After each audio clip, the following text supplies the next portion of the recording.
in a chemical weapons attack in Syria. Groups with links to the country's opposition have told us that more than 500 people were injured in the attack last night in the town of Douma. The Syrian government, which has recaptured nearly all of the area from rebels, accused its opponent of making chemical attack fabrications.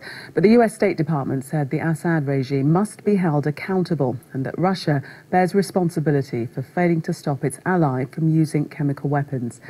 Well, after days of relative calm, Russian-backed forces resumed their barrage of the suburb of the Syrian capital Damascus in the eastern Ghouta region.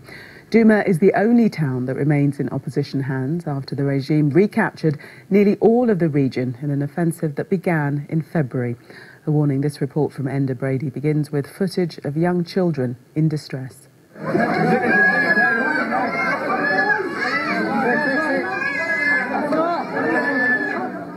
These images were filmed in the aftermath of a suspected gas attack in Douma.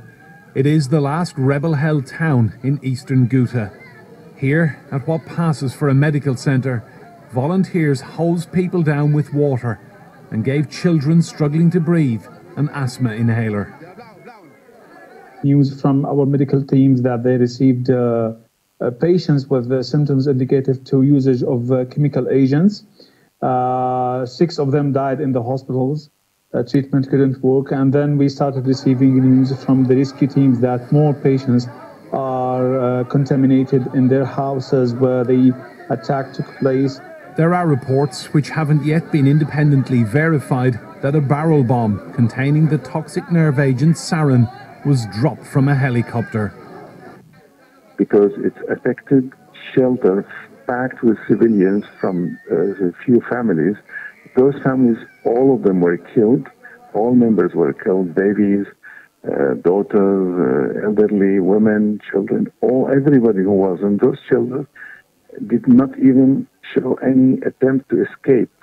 They seem to have been paralyzed with a nerve agent. This was one entire family killed in their own home in seconds. The full images are simply too distressing to show. In a statement, the US State Department said, "These reports, if confirmed, are horrifying and demand an immediate response by the international community. The United States continues to use all efforts available to hold those who use chemical weapons in Syria and otherwise accountable." Russian-backed Syrian government forces launched an intense assault against rebels in Douma on Friday. More than 1,600 people have been killed here since February. Enda Brady, Sky News. Banning the sale of acid to under 18s and